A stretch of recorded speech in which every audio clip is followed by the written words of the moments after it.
السلام عليكم ورحمة الله وبركاته. بسم الله الرحمن الرحيم. الحمد لله رب العالمين، والصلاة والسلام على إمام المرسلين، وبعد. فتقبل الله طاعاتكم ورمضان مبارك وكل عام وأنتم بخير. أسأل الله العظيم رب العرش العظيم أن يعيده عليكم وعلى المسلمين بكل خير وبركة.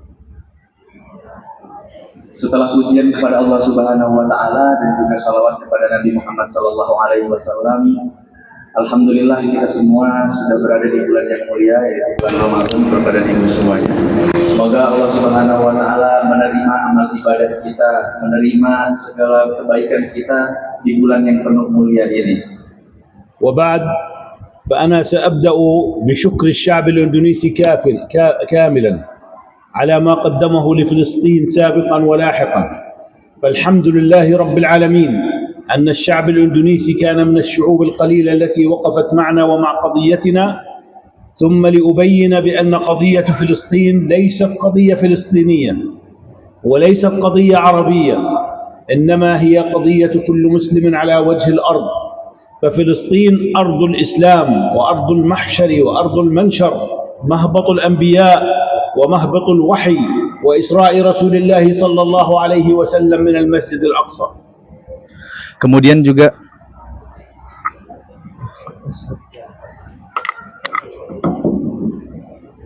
Bismillah. Kemudian juga Syekh mengucapkan begitu banyak terima kasih kepada seluruh masyarakat muslim yang ada di Indonesia karena senantiasa membersamai perjuangan saudara-saudara muslimnya yang ada di Palestina dari mulai dahulu sampai sekarang. Kemudian juga Syekh mengucapkan begitu banyak terima kasih kepada masyarakat muslim Indonesia senantiasa membersamai perjuangan ini karena sejatinya perjuangan Palestina, isu tentang kepalestinaan ini bukan hanya milik masyarakat muslim yang ada di Palestina saja, bukan hanya milik masyarakat muslim yang ada di Arab saja, tapi perjuangan Palestina, isu tentang kepalestinaan ini adalah milik seluruh masyarakat muslim yang ada di dunia.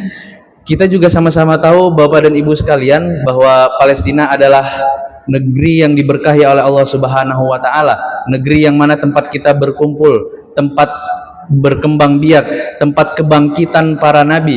Kemudian juga di Palestina terdapat Masjidil Aqsa, tempat transitnya Rasulullah sallallahu alaihi wasallam sebelum menuju Sidratil Muntaha.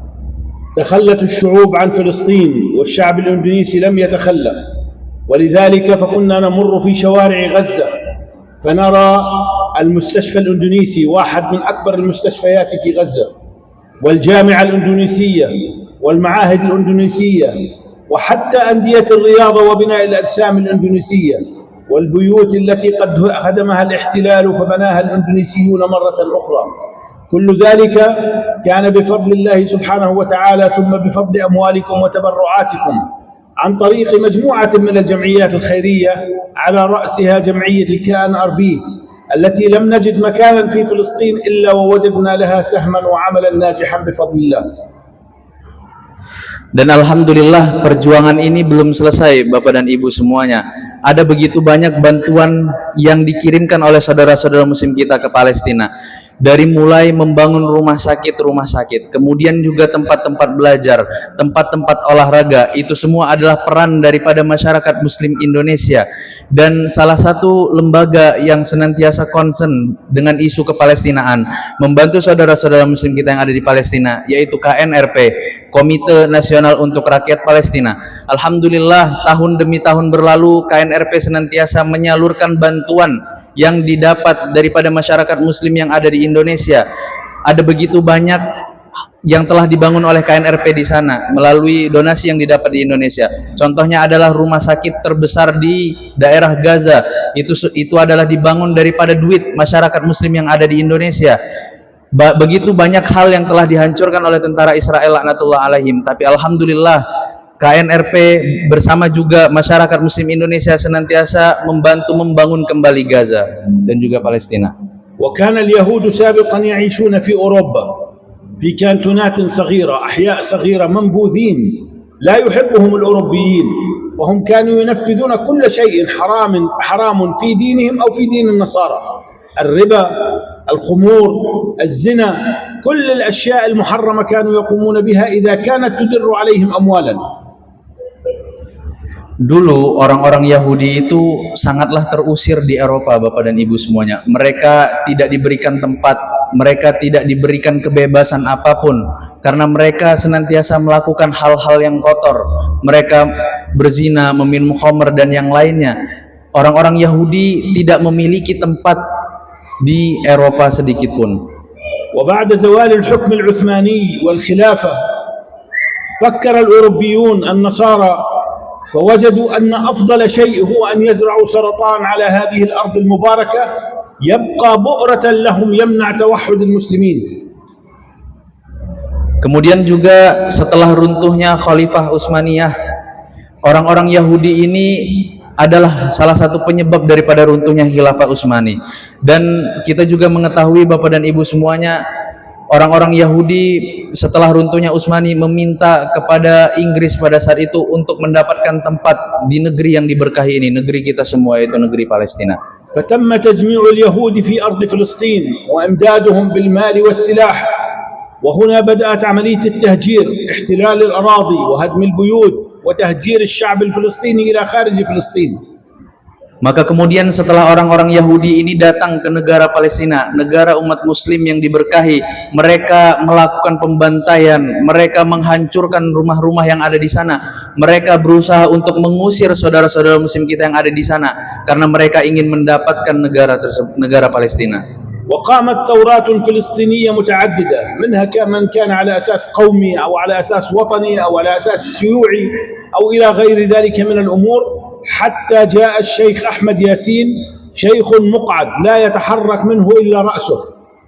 هذا الرجل بدأ عملية الجهاد على أساس إسلامي قرآني. Kemudian juga tahun demi tahun berlalu, alhamdulillah saudara-saudara muslim kita yang ada di Palestina senantiasa bertahan daripada gempuran tentara Israel laknatullah alaihim. Dari mulai organisasi-organisasi kemanusiaan yang ada di sana, kemudian juga pemerintahan bertahan daripada serangan tentara Israel laknatullah alaihim. Sampailah pada tahun 1970 atau 1980, seorang syekh bernama Ahmad Yasin rahimahullah, beliau menjadi pelopor daripada berdirinya para mujahid yang ada di Palestina. Beliau tidak bisa menggerakkan seluruh tubuhnya kecuali kepalanya. فبدأ الإعداد حتى وصلنا إلى طوفان الأقصى، وذلك في شهر أكتوبر من العام 2023. Kemudian juga Syekh Ahmad Yasin ini membentuk para mujahidin melalui pendidikan Islam, tarbiyah Al-Quran. Kemudian juga Syekh mengatakan perjuangan beliau dalam mempersiapkan para mujahidin ini lumayan panjang, sampailah pada peperangan tanggal 7 Oktober tahun 2023, yaitu perang Tufanul Aqsa. الإعداد كان صعبا لأنه لا يوجد مال ولا أحد يمد بالسلاح وهناك حصار كبير، فكانت الخطة أن يحفر تحت الأرض حوالي 50 متر ثم تبنى مدينة تحت الأرض، مدينة لتصنيع السلاح ولتطوير السلاح، مستشفيات، مراكز تدريب، مطاعم، كل ما يلزم الجنود كان لابد أن يكون على عمق 50 متر تحت الأرض. Perjuangan ini tidaklah mudah Bapak dan Ibu semuanya. Perjuangan saudara-saudara muslim kita, pasukan Hamas di sana tidaklah mudah. Mereka harus menghadapi tentara yang kuat, yaitu rombongan Israel dan juga sekutu-sekutunya. Dan apa yang dipersiapkan oleh tentara tersebut, tentara Hamas ini, mereka membangun tempat-tempat persembunyian di bawah tanah sekitar 50 meter. Kemudian juga di dalamnya terdapat pusat pengembangan senjata-senjata, kemudian juga ada rumah sakit, tempat berlatih mereka, semuanya itu berada di bawah tanah. وبدأ الجهاد بالحجر ثم بالعصا ثم بالسكين إلى أن توصل إلى السلاح وكله سلاح خفيف. Dan dimulailah peperangan dengan peperangan yang sangat tidak seimbang Bapak dan Ibu semuanya. Saudara-saudara muslim kita yang ada di Palestina berperang dengan peralatan perang seadanya, semisal seperti batu ataupun tongkat ataupun pisau. Segala sesuatu yang bagi kita adalah itu peralatan perang tempur seadanya. الكلام مقابل رابع أكبر جيش في العالم، مسلح بحوالي 750 طائرة من أحدث الطائرات وبأحدث أنواع الدبابات، وله دعم من معظم دول أوروبا وأمريكا، إن كانت فرنسا، إيطاليا، بريطانيا، ألمانيا، كل هذه الدول كانت تدعم هذا الكيان. Dan perjuangan ini tidaklah mudah karena yang dihadapi oleh saudara-saudara muslim kita yang ada di sana salah satu dari 4 tentara terbaik di dunia. Dan tidak hanya itu Bapak dan Ibu sekalian, mereka juga didukung oleh negara-negara Eropa. Mereka juga disokong dari mulai peralatan-peralatan tempur canggih dan juga mutakhir, dari mulai pesawat tempur, kemudian juga tank-tank baja. Di antara negara-negara yang mendukung mereka adalah Amerika Serikat, Inggris, Prancis, Jerman, dan masih banyak lagi yang mendukung perjuangan tentara Israel laknatullah alaihim untuk membantai saudara-saudara muslim kita yang ada di Palestina. وكان الفرق أن الله معنا. Dan pada intinya adalah kita semua harus percaya bahwasannya Allah Subhanahu wa taala senantiasa membersamai umat muslim. واستمر الجهاد لمدة 3 سنوات لم يستطع العدو أن يقضي على المجاهدين بل كانوا يزدادون قوة وضرباتهم تزداد شراسة. Dan peperangan ini telah terjadi hampir 3 tahun Bapak-bapak dan Ibu sekalian. Alhamdulillah saudara-saudara muslim kita yang ada di sana mampu bertahan dan malah semakin kuat sekarang atas gempuran tentara Israel laknatullah. ولكن العدو بدأ بمهاجمة المدنيين بهذه الطائرات الحديثة وبالقنابل الكبيرة التي تصل إلى 1000 كيلو أحيانا. وبالتالي خلال 3 سنوات استشهد 80,000 وفقد 20,000 وجرح وأصيب وأعيق حوالي 250,000 وهدمت حوالي 80% من مباني غزة معظمها من المستشفيات والمدارس والمساجد. لم يبقى لا مستشفيات ولا مدارس ولا مساجد ولا دور رعاية. 80% من مباني غزة أصبحت كالأرض. Tentara Israel laknatullah alaihim tiada henti membantai dan juga membombardir kota Gaza dan juga Palestina Bapak dan Ibu semuanya. Mereka menggunakan peralatan tempur canggih seperti contoh pesawat yang mampu membawa 1000 kg bom untuk meratakan Palestina. Kemudian juga informasi Bapak dan Ibu semuanya, sejak perang Tufanul Aqsa pada tanggal 7 Oktober tahun 2023 ada lebih dari 80.000 syahid saudara-saudara muslim kita yang ada di sana. Sekitar 20.000 mafqud saudara-saudara muslim kita yang hilang tertimpa reruntuhan-reruntuhan atau puing-puing daripada serangan tentara Israel laknatullah alaihim. 250.000 saudara-saudara muslim kita terluka, ada yang kehilangan tangan dan juga kakinya. 80% fasilitas infrastruktur yang ada di Gaza diratakan oleh tentara Israel laknatullah alaihim. Dari mulai rumah sakit, kemudian pangkalan-pangkalan militer, rumah-rumah pun tak luput daripada serangan tentara Israel laknatullah. Ashkurullah subhanahu wa ta'ala annahu ja'ala hadha al-balad aminan mustaqirran fa ni'matul amni la tudahiha ni'mah. Ashkurullah anna lakum buyutan ta'awuna ilayha. اشكروا الله أنكم تجدون طعاما. اشكروا الله أنكم تجدون ماء نقيا نظيفا تشربون أو تستحمون أو حتى تغسلون ثيابكم. اشكروا الله أن هناك مستشفيات وهناك أدوية وهناك علاجات، لكننا جئناكم من عند أناس يعيشون في خيام بالية ممزقة لا تقيهم حر الشتاء، لا تقيهم حر الصيف، ولا تحميهم من الشتاء والبرد. لا يجدون طعاما ولا يجدون ماء نظيفا للشرب ولا يجدون ماء للاستحمام.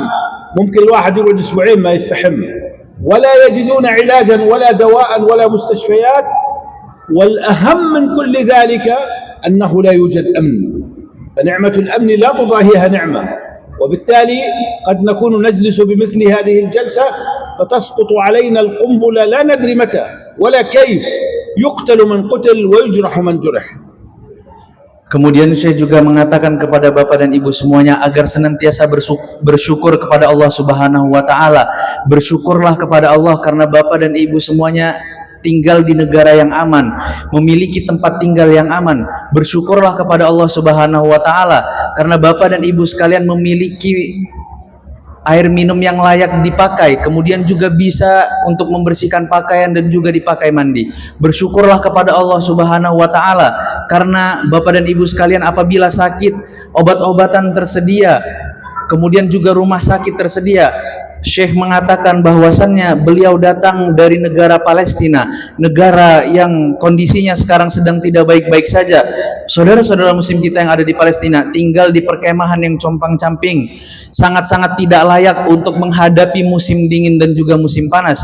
Saudara-saudara muslim kita di sana tidak mendapatkan makanan, kesulitan dalam mendapatkan makanan, minuman yang layak pakai pun sangat sulit, apalagi untuk dipakai mandi. Bisa-bisa hanya 1 minggu sekali saudara-saudara muslim kita mandi di sana. Kemudian juga apabila saudara-saudara muslim kita yang ada di Palestina tertimpa musibah, tertimpa sakit, maka mereka kesulitan dalam mendapatkan obat-obatan dan juga rumah sakit. Maka dari itu Bapak dan Ibu semuanya, kita semua harus senantiasa bersyukur kepada Allah Subhanahu wa taala karena telah menganugerahkan keamanan.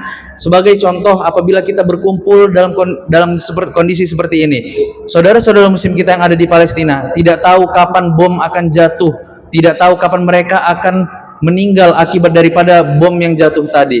Maka pada intinya adalah kita harus senantiasa bersyukur kepada Allah Subhanahu wa taala karena telah memberikan rasa aman. حفظ الله هذا البلد آمنا مستقرا سخاء رخاء وجميع بلاد المسلمين، وأسأل الله العظيم رب العرش العظيم أن يرزقنا وإياكم صلاة في المسجد الأقصى محررا عاجلا غير آجل يا أرحم الراحمين. جزاكم الله خيرا، جزا الله أهل هذا المسجد والقائمين عليه على أن أتاحوا لنا الفرصة لمقابلة هذه الوجوه الطيبة، والسلام عليكم ورحمة الله وبركاته. Terakhir, Syekh berharap kepada Allah Subhanahu wa taala agar senantiasa menjaga negara ini, negara kita yang tercinta dalam kondisi aman, tentram dan damai. Kemudian juga Syekh berharap kepada Allah Subhanahu wa taala agar kiranya semua jamaah yang berada di sini Allah anugerahkan rezeki untuk bisa beribadah di Masjidil Aqsa pada hari dan waktu yang telah Allah tentukan. Dan terakhir Syekh mengucapkan begitu banyak terima kasih kepada para pengurus masjid yang telah mempersilahkan kami untuk bertemu, bertatap muka dengan wajah-wajah yang begitu baik, begitu berseri-seri.